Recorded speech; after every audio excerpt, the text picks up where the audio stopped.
खरं तर जगणं म्हणजे तरी नेमकं काय? जन्माला येणं आणि चौघांच्या खांद्यावर निघून जाणं, याच्या मध्ये काहीतरी असतं.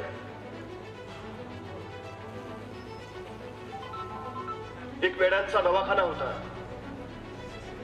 डॉक्टर तपासायला आलेले आणि तपासण्यासाठी आलेल्या डॉक्टरांकडे एक वेडा मागं लागला होता. डॉक्टर, मला कादंबरी लिहायची आहे, एक क्रीम कागद आणि पेन द्या. डॉक्टरांना आश्चर्य वाटलं. हा वेडा, डोक्यावर परिणाम झालेला, हा काय लिहिणार? याला कादंबरी म्हणजे काय ते तरी माहिती आहे का? याला कशाला कागद आणि पेन हवा? डॉक्टरांनी दुर्लक्ष केलं. दुसऱ्या दिवशी डॉक्टर परत आले. परत त्या वेड्याचा हट्ट चालू झाला. तिसऱ्या दिवशी, चौथ्या दिवशी, महिनाभर तो वेडा डॉक्टरांचा हट्ट धरत राहिला.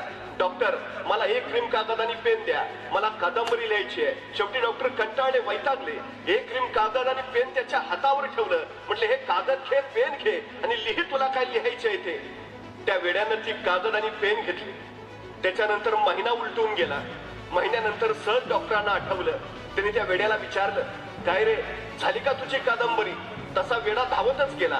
ते एक क्रीम लिहिलेले कागद घेऊन डॉक्टरांच्या समोर आला. म्हटला, केव्हाची तयार आहे, तुम्ही कधी मागताय त्याचीच वाट बघत होतो. डॉक्टरांना आश्चर्य वाटलं. या वेड्यानं कादंबरी लिहिली, बघू काय लिहिलंय. तसा वेडा म्हटला, इथं नका वाचू, तुमच्या खोलीत जाऊन निवांत वाचा. डॉक्टर म्हटले, ठीक आहे. स्वतःच्या खोलीत आले. आता वेड्यानं लिहिलेली कादंबरी संत शांत निवांतपणेच वाचली पाहिजे. मोठ्या उत्सुकतेने त्यांनी कादंबरीचं पहिलं पान उघडलं. पहिल्या पानावरच लिहिलं होतं, माझी ही कादंबरी माझ्या प्रिय डॉक्टरांना समर्पित. डॉक्टर खुर्चीवरनं 3 ताड उडाले. याला वेडा कसं म्हणावं? हा तर शहाणा दिसतोय. त्याची ही कादंबरी त्यांनी मला समर्पित केली, यासारखं काहीतरी कादंबरी चांगलं असणार. त्यांनी त्याच उत्साहात पहिलं पान उघडलं. पहिल्या पानावर लिहिलं होतं, सरदार घोड्यावर चढले. म्हटले, ऐतिहासिक कादंबरी दिसते वाटते. काय लिहिलंय? सरदार घोड्यावर चढले. जबरदस्त सुरुवात आहे. म्हणजे आता खरी मोहिमेला सुरुवात होईल. ही कादंबरी एखाद्या मोहिमेवरच आधारित आहे वाटतं. सुरुवात एवढी जबरदस्त आहे. शेवट कसा असेल? त्यांनी तितक्याच मोठ्या उत्साहात शेवटचं पान उघडलं. शेवटच्या पानावर लिहिलं होतं, सरदार घोड्यावरनं उतरले. फॅन्टॅस्टिक. म्हणजे काय सुरुवात आहे? सरदार घोड्यावर चढले आणि काय शेवट आहे? सरदार घोड्यावरनं उतरले. म्हणजे सुरुवात आणि शेवट जर एवढी उत्तम आहे, एवढी चांगली आहे, तर मधली पाने किती जबरदस्त असतील. सुरुवात आणि शेवट एवढा चांगला, मधली पानं तितकीच चांगली. त्यांनी उत्साहाने मधली पानं उलगडायला सुरुवात केली. प्रत्येक पानावर लिहिलं होतं, तागडा तागडा तागडा. सरदार घोड्यावर चढले, तागडा तागडा केलं आणि सरदार घोड्यावरनं उतरले. कादंबरी संपली.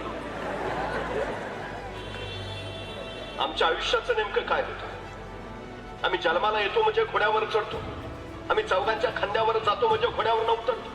मधल्या काळामध्ये आमची काय चालू असते? दगडात दगडातच चालू असते का? आमच्या आयुष्याच्या ग्रंथाची मधली पानं आम्ही काही वेगळ्या पद्धतीनं भरतो.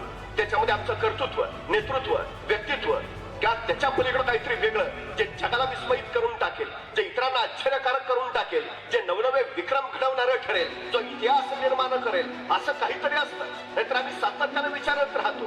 खरं तर जयंती आम्ही शिवाजी महाराजांची साजरी करतो, जयंती संभाजी महाराजांची साजरी करतो. का बरं? कारण यांच्या आयुष्य नावाच्या ग्रंथाची पानं ती पराक्रमानं भरलेली आहे, ती शौर्यानं भरलेली आहे, ती नेतृत्वानं, कर्तृत्वानं भरलेली आहे. आम्ही जन्माला येतो याचा अर्थ आपल्या आयुष्याच्या ग्रंथाची पानं सुद्धा आम्ही अशीच भरली पाहिजे. ही सगळ्यात महत्वाची गोष्ट आहे. खरं तर चालत अनेक जण असतात, पडत अनेक जण असतात, उड्याही काही जण मारतात, झेपाही काही जण घेतात, पण गरुड झेपा मात्र काही ठराविक लोकच घेऊ शकतात. याचं कारण काय?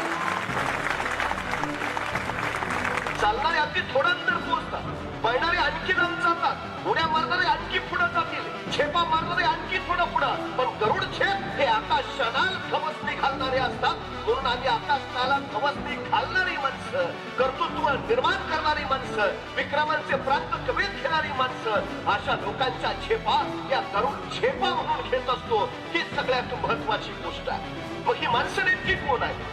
ती आभाळातनं जन्माला येतात का? असामान्य म्हणूनच ती तयार होतात का? का तुमच्या माझ्यासारखी सामान्य असतात? आम्ही सातत्यानं विचार करत असतो, मोठी माणसं तयार होतात तरी कशी?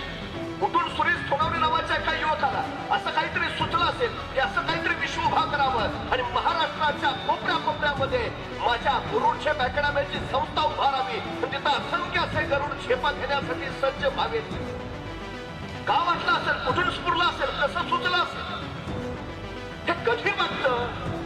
काहीतरी करावं याची जाणीव होते तेव्हा, काहीतरी घडवावं याची उर्मी पेटते तेव्हा, हो मी करू शकतो असा आत्मविश्वास उरात येतो तेव्हा.